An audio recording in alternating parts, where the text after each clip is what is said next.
Hey, I'm Davis, and I approve this fifth episode of Metacravate, the ultimate channel about Metaverse and Web 3.0. Please welcome Elise and Nico. Salut, c'est Élise. Salut, c'est Nicolas, bienvenue dans l'épisode 5 de Métacravate, intitulé Crypto, y a rien qui va. Et pour commencer, je tiens quand même aussi à remercier les 51 abonnés. On est passé de 33 à 51 depuis l'épisode dernier. C'est Merci. top, continuez à vous abonner, à like, à mettre des commentaires, enfin, bref, tous les trucs classiques. Donc, pour commencer en entrée, moi j'ai quelque chose pour vous. On reste dans la religion, après tout la dernière fois on s'était bien éclaté avec les nouvelles terres. Le Vatican se lance dans les tokens non fongibles et dans le métaverse. Donc c'est un article que j'ai vu sur Cryptost. Merci Grégory de m'avoir conseillé ce site. C'est un site, si ça vous intéresse d'avoir des infos crypto et Web3, qui est très quali. Et donc il y a cet article qui sort un peu du lot parce que c'est assez sympa de voir que pour une fois, l'Église n'est pas complètement rétrograde et à l'inverse, investit carrément dans le métaverse. Non mais sans déconner, au-delà de l'aspect NFT, puisque le Vatican décide donc de créer des NFT pour conserver son patrimoine, l'art, etc. et le partager au monde entier, dans un but purement non lucratif bien sûr, puisqu'ils ne seront pas en vente. Ils envisagent également de recréer le Vatican dans le métaverse. Justement, tu m'as partagé du coup l'article, j'ai essayé de comprendre en fait le fond du problème. Pour moi, il était de me dire, ils créent des NFT qu'ils ne vont pas vendre. Donc pourquoi ils font des NFT? Parce que finalement, Mais pour faire des galeries. Ouais, mais à la limite, tu vois, ils auraient pu très bien imaginer un système de prise de vue ou de scan des documents sans passer forcément par le NFT. Donc, et d'ailleurs, il y a même certains articles qui se disaient à la fin, mais ok, il reste à voir ce qu'ils vont faire de ces NFT. Voilà, je trouve que c'est intéressant parce que, encore une fois, c'est ce qu'on évoquait dans un épisode précédent, tu as j'allais dire une puissance publique, bon là c'est une puissance religieuse, mais voilà, qui s'empare du sujet, donc c'est toujours intéressant de voir la manière dont ils vont l'utiliser. Bah oui, écoute, ils sont en collaboration avec Sensorium, qui est donc une société de VR, et une organisation à but non lucratif toujours, qui s'appelle Humanity 2.0. Très bien, on va voir ce que ça donne. Alors moi je voudrais partager mon retour d'expérience sur deux événements musicaux qui ont eu lieu le week-end dernier. Alors il y en a un dont j'avais déjà parlé qui est lié à l'univers Roblox en partenariat avec Logitech, où ils ont fait une petite cérémonie, alors avec des artistes que je ne connaissais pas du tout et qui semblent assez localisés en Amérique du Nord. Alors mon expérience est la suivante. Les graphismes de Roblox, et je vais revenir là-dessus après, mais sont quand même pas au top. Et donc en termes d'immersion, d'effets visuels, etc., j'ai trouvé ça un petit peu décevant. Et encore une fois, je vais expliquer pourquoi j'ai trouvé ça un petit peu décevant, plus en détail. Ensuite, il y a un phénomène dans Roblox, c'est qu'il y avait pas forcément énormément de monde. Il y avait, je sais pas, peut-être une centaine de personnes au maximum. Mais évidemment, chacun sautant dans tous les sens, racontant n'importe quoi ou faisant n'importe quoi, essayant de grimper sur le décor. Donc en termes d'immersion, c'était pas ouf, parce que justement, la population était plutôt là pour faire n'importe quoi. Ça durait à peu près 45 minutes et il y avait donc des items à choper avec des petits challenges. Il fallait retrouver dans certains espaces des trucs cachés, il fallait voir. Bon, grosso modo, c'était plutôt axé sur une cérémonie. Il y avait pas mal de blabla, il y avait un petit peu, voilà, d'effets visuels, de personnes qui chantaient, mais pas ouf, honnêtement. J'étais un peu déçu. Et alors pourquoi j'étais un peu déçu? Parce que, hasard du calendrier, en même temps sur Fortnite, il y avait un événement qu'ils appellent le Soundwave Series, avec un rappeur brésilien qui s'appelle Emicida. Emicida, bon, je parle pas brésilien, je suis désolé, mais je pense que ça se dit Emicida. Marketing. Voilà. Et du coup, pour le coup, donc je suis tombé complètement par hasard dessus. C'était une expérience visuelle vraiment de à peu près une vingtaine de minutes. Donc par petits groupes, on était une dizaine à participer à chaque session. Et là, on avait vraiment un concert. Donc c'était plein de tableaux successifs avec des effets visuels, avec des vidéos incrustées dans le tableau et avec des petits challenges, alors parfois individuels, parfois en groupe. Le son était de super bonne qualité par rapport à Roblox, où là aussi j'étais un petit peu déçu par le son sur le même dispositif. Et là, vraiment, j'ai vraiment adoré. Alors, c'est pas du tout une musique que j'écoute. Un rappeur brésilien, franchement, c'est pas. Mais pour le coup, je me suis vraiment pris au jeu. Alors, malheureusement, c'est fini. Mais il y a d'autres sessions qui sont prévues dans ce programme-là. Et je vous invite vraiment. Là aussi, Fortnite, c'est gratuit. Ça se télécharge sur plein de plateformes différentes. Vous n'avez pas besoin de savoir jouer à Fortnite. Alors, bon, il y a quelques touches à connaître pour évoluer dans les tableaux. Mais au-delà de ça, c'est vraiment une super expérience à vivre. Donc, on va maintenant passer au plat, puisque Nicolas a décidé de nous endormir avec un sujet finance. Je vais commencer par une brève introduction, histoire qu'on ne soit pas non plus complètement largué.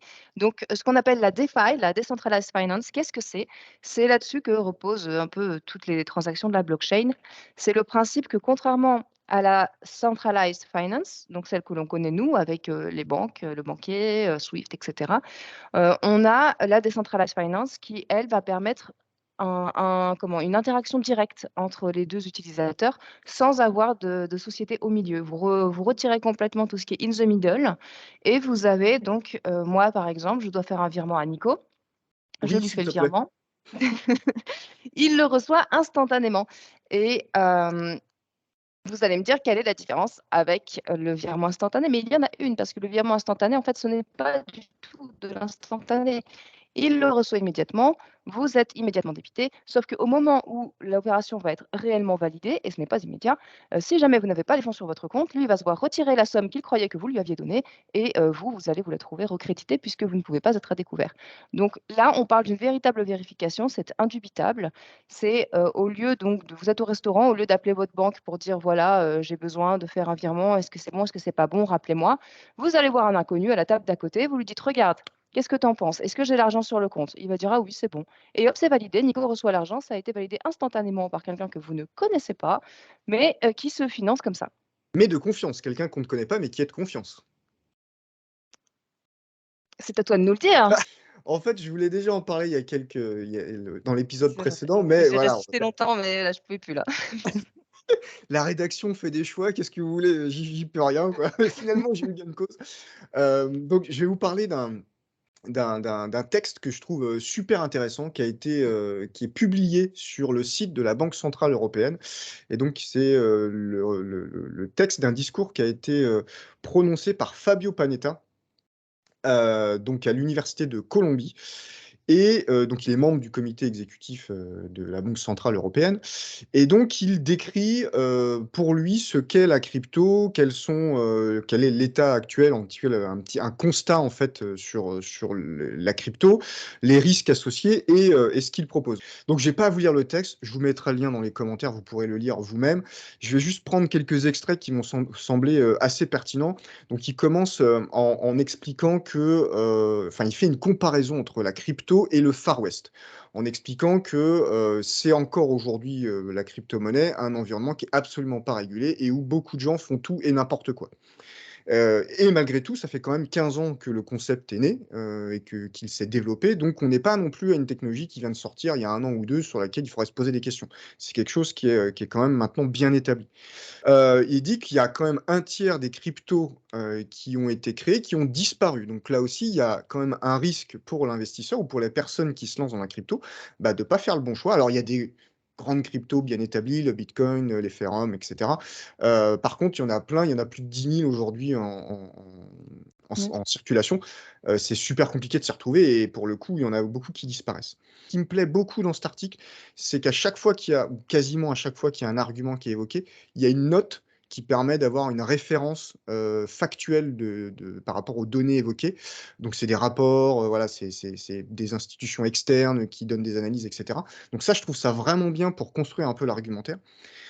Et après par rapport à ce que tu évoquais, sur la décentralisation finalement, des opérations financières, en fait, en me plongeant un petit peu dans toutes ces données, je me suis aperçu qu'il y a quand même beaucoup d'acteurs qui centralisent finalement les ressources liées à la crypto. Alors, que ce soit, par exemple, si on regarde le Bitcoin, il y a il y a peu de personnes qui ont la majorité du marché de Bitcoin. Et d'autre part, on a carrément des entreprises qui sont construites sur le minage de Bitcoin. Alors, je ne vais pas rentrer dans les détails-là.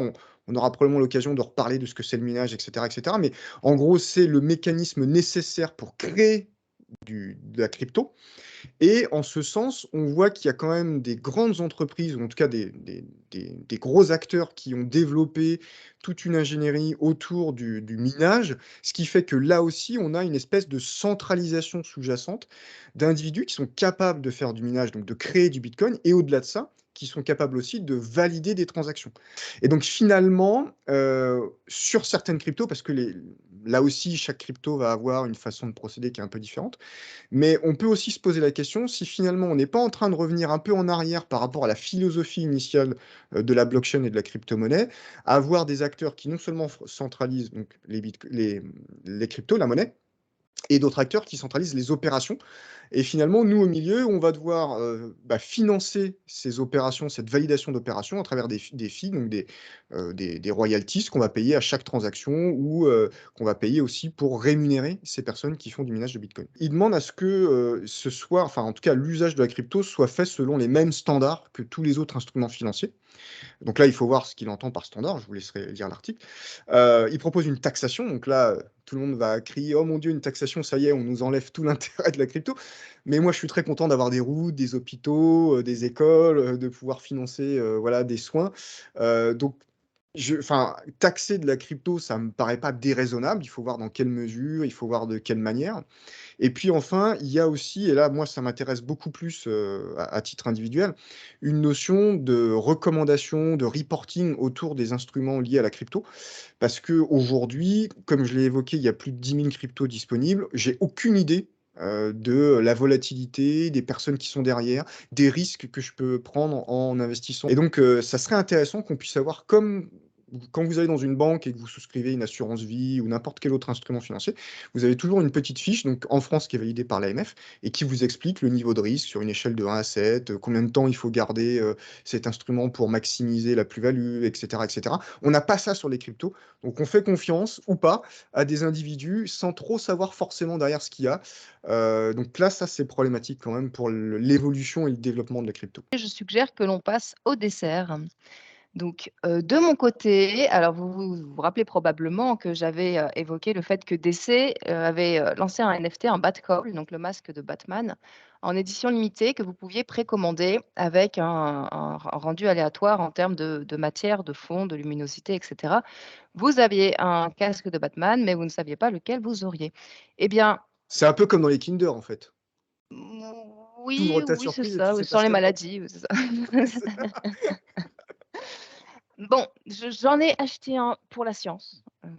Pour la C'est vrai. science, pas voilà, exactement, pas par intérêt personnel, hein, bien sûr et je l'ai reçu. Donc ça arrive dans un coffre assez sympa, que vous avez bien sûr la petite hype de l'ouvrir et de découvrir le skin de votre masque et après donc ces petites secondes de tension, je découvre ça, le masque, Batman fait du tennis ou Batman va à un mariage, je sais pas trop.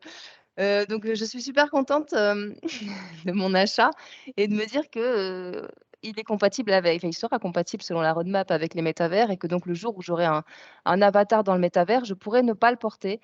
C'est top, voilà. Je suis pas du tout déçue. Donc le conseil de la semaine, méfiez-vous du random. Ça paye pas toujours. Ah punaise, Oui, la mais bon, en loose. même temps, c'est l'excitation qui est importante, tu vois? C'est comme au casino, c'est pas de gagner finalement, c'est l'excitation du jeu, de qu'est-ce que je vais avoir, c'est ça qui est important.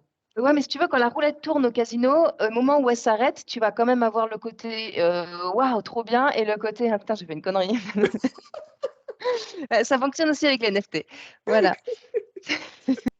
J'ai tout autre sujet, j'ai testé, donc un nouveau centre de réalité virtuelle que je n'avais pas encore testé, donc qui s'appelle le Terra Game Center, donc il y a 3 centres, en France et il y en a un qui est, voilà, dans le 91, dans lequel je suis allé.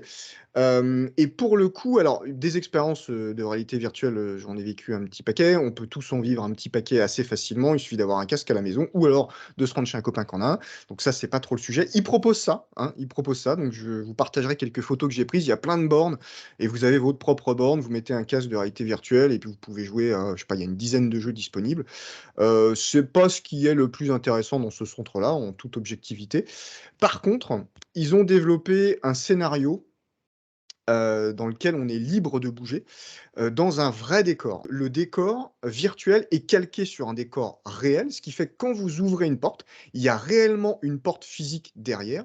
Quand il y a un buffet, il y a réellement une plateforme sur laquelle vous pouvez vous appuyer et cetera et j'ai trouvé ça vraiment cool parce qu'en termes d'immersion, bah, à partir du moment où, on a alors je vais pas dévoiler et spoiler le truc, mais bon, c'est une attaque de zombies, on va dire, pour faire simple.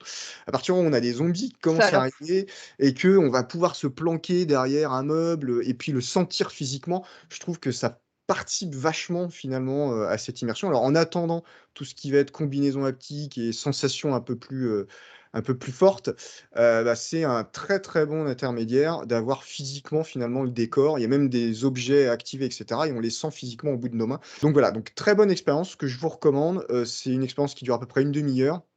Ça se fait à 4, ça fait un petit peu peur, et c'est très, très sympa comme sortie. Eh bien, on clôture ainsi l'épisode 5 de Méta Cravate. Continuez de vous abonner à la chaîne, vraiment c'est ce qui nous pousse, à aller chercher du contenu, à nous améliorer, c'est de voir que le contenu est apprécié. Yes, et je vous remercie aussi pour vos messages que vous nous envoyez donc tous les 2 hein, sur LinkedIn ou sur Teams. N'hésitez surtout pas à les mettre en commentaire sur YouTube afin que d'autres puissent interagir aussi avec et que voilà, qu'ils soient visibles de tous. Et on vous retrouve, la prochaine fois, pour un épisode qui, je pense, couvrira, les identités, dans le métavers, Nico? Ouais, on peut partir là-dessus, après la rédaction, elle fera des choix, hein. Allez, à la semaine prochaine, ciao! Salut.